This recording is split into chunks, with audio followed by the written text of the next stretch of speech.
You are currently listening to Black Legal Talk. Black Legal Talk serves as the premier source for grassroots legal education within the Black community.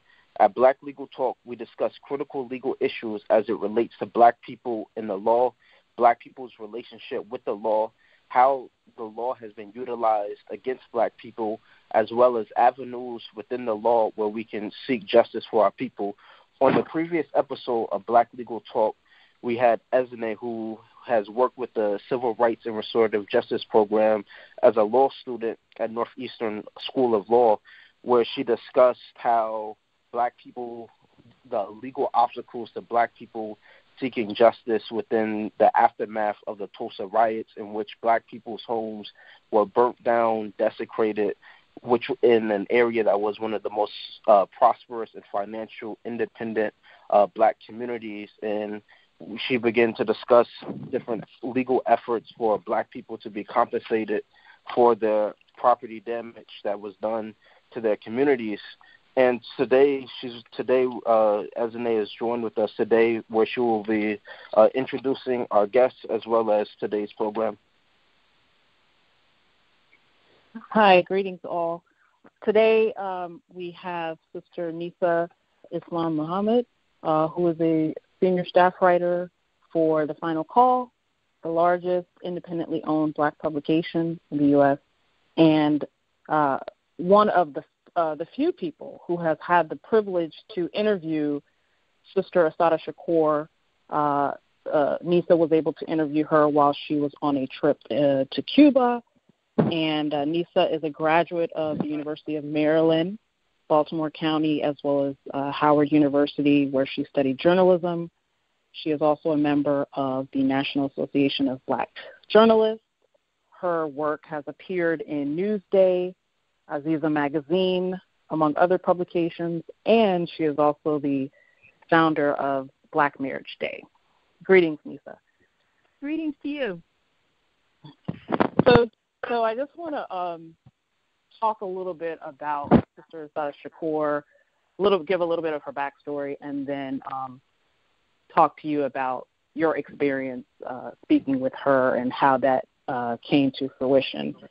So okay.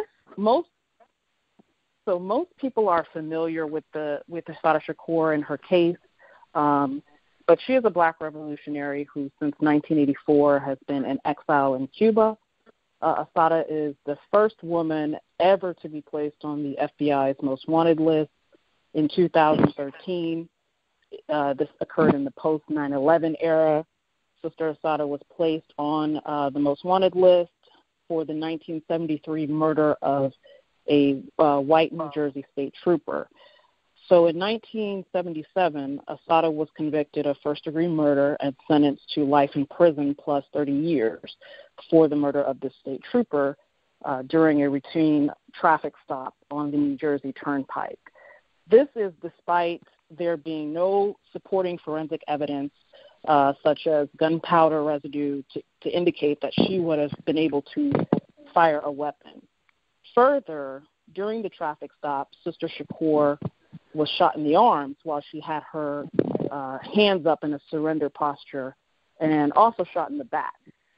The gunshots to her arms rendered paralysis of those arms, which would have not allowed her to have been able to fire a weapon. Basically, it was impossible for her to have been able to do so based on her injuries. Despite this, and she went through 7 trials, I believe, and in the 7th trial she was convicted by an all-white jury and sentenced to life. Assata is a very big figure in the Black or African community as a symbol of fierce resistance in the face of racial oppression, and she remains a voice for generations. Her words have been published in such books as her autobiography, Assata, in which she recounts her journey from a child of the South, particularly in Wilmington, North Carolina. And it's very interesting because Wilmington was and still is a hotbed of KKK activity. In fact, they still recruit up to this day, and other white supremacist groups who have existed for over 100 years in North Carolina. And Wilmington is also the location of the 1898 Wilmington Massacre, in which white resentment of the political mobility of Wilmington's black community led whites to terrorize the community and murder hundreds of black folks. So, Sister Nisa Islam, can you go ahead and just speak a little bit more about your background and how you were able to interview Assata? So I went to Cuba with a group of black journalists organized by Dwayne Wickham, who at that time was a USA Today syndicated columnist. He had organized several trips before to Cuba for journalists to go, because Cuba, of course, at that point in time in 2002 was outlawed. I mean, you couldn't go to Cuba. You couldn't, it was against the law to go to Cuba, but journalists could go on fact-finding missions, and that was one of the trips that he had organized. So I was one of the journalists that was selected to go to Cuba. And so, of course, I had two things I wanted to do when I went to Cuba. One, find a mosque. I'm Muslim. I wanted to find a mosque. Number two, I wanted to interview Assata Shakur. So when I arrived there, every person that I met, can you tell me where the mosque is? And do you know how I can reach Assata Shakur? So we were supposed to be there for a whole week. It was a wonderful trip. Cuba is a beautiful place. The people are warm. They're very able to differentiate the policies of the U.S. government from the people. And so while they were very warm and welcoming to us, they were very clear about their disdain for U.S. policy. So everything was going great. It was near the end of the week. We were at the end of the trip. We were getting ready to go on our last day of adventures. We were going to go to another part of the island, to a beach. We were leaving that Sunday morning, coming back to America. And so that Friday evening, I got a call. And the first person, the person on the other end of the phone said, it was a woman, and she said, did you find the mosque? And I said, no. I said, I didn't. She said, well, this is Assata.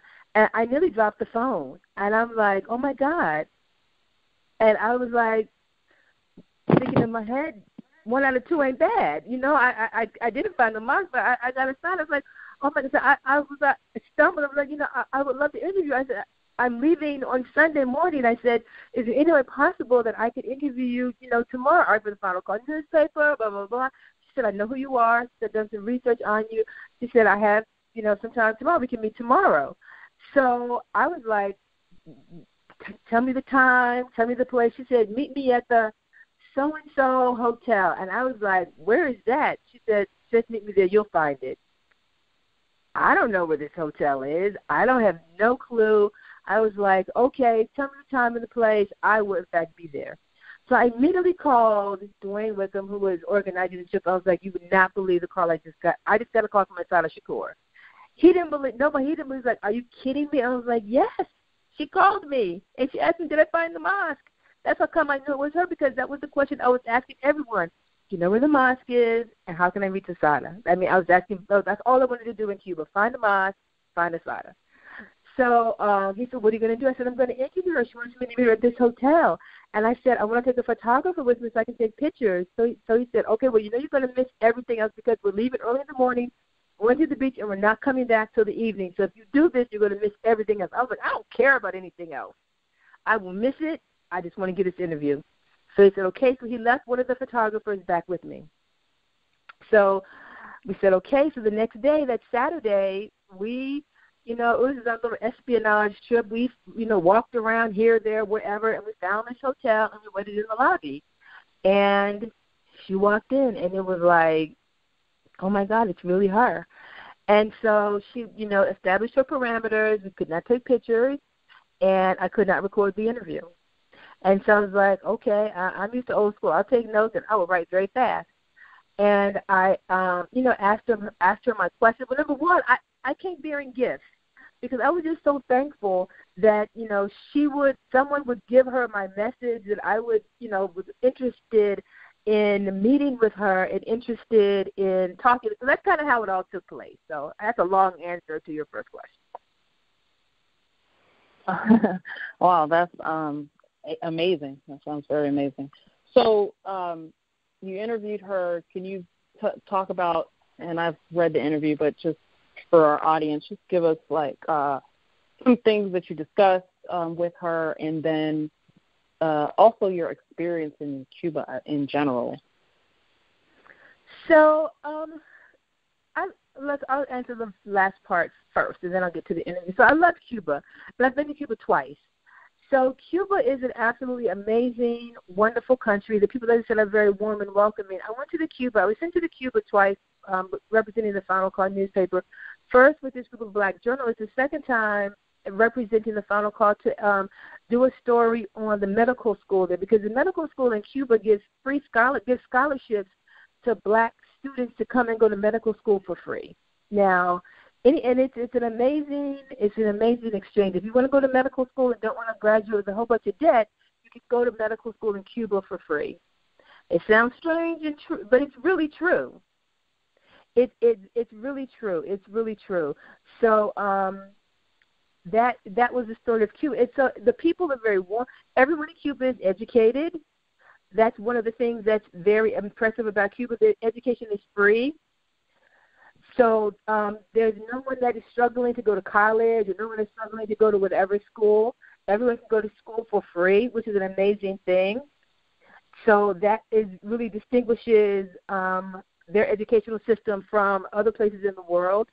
And it's just a very good country. What's interesting is the cars, because they are not able to have trade with America. They had a lot of American cars in 1959 when the trade embargo was established. Those cars are still in America. They're still functioning. They have not been able to get new parts or new cars. So those cars, they have found a way to fix them, and they're still running. It's amazing to see these old cars functioning in Cuba. So they make do with what they have, and it's a matter of people that are very, very grateful for very, very little. And it really shows you that to be happy, you don't need a whole lot.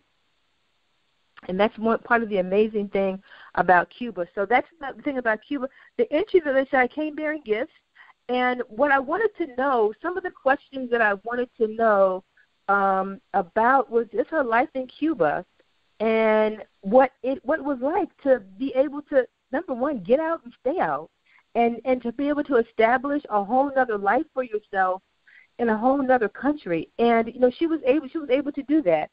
And she talked about what it was for her to be able to live, to be able to leave. And what was really striking for her is how free she felt in Cuba, and the ability to be free and to live a life that's free, and in a country where she says, Cuba has never attacked anybody. I mean, they've never been a country that said, we're going to war with you, we don't like you, we don't like what you're doing, so we're going to attack you. They don't have a history of that. They have solidarity with other countries. They send teachers and doctors to help the people of other countries. After 9/11, Cuba offered to send doctors to America. After all of the hurricanes, after all of the weather-related tragedies in America, Cuba always offers to send doctors to America to help. Yep. That's the heart of the Cuban people. And so she was very just amazed by that kind of heart. I mean, that kind of heart. And so whereas America says the Cubans are terrible, the Cubans are not this and not that, once you get to Cuba and you get to see a different side, you get a different picture of how the Cubans are. And so she was able to see all of this. She was able to see a different side of the U.S., as well as to see a different side of Cuba by being right there. Yeah, I mean, it's directly the image that people get in the U.S. and other parts of the world is in direct contrast, as you talked about, from, the many great things that Cuba has to offer, advancements in medicine, the fact that they are always willing to support with whatever aid they can provide, emergency aid during natural disasters and so forth. So it's interesting. So what were some of your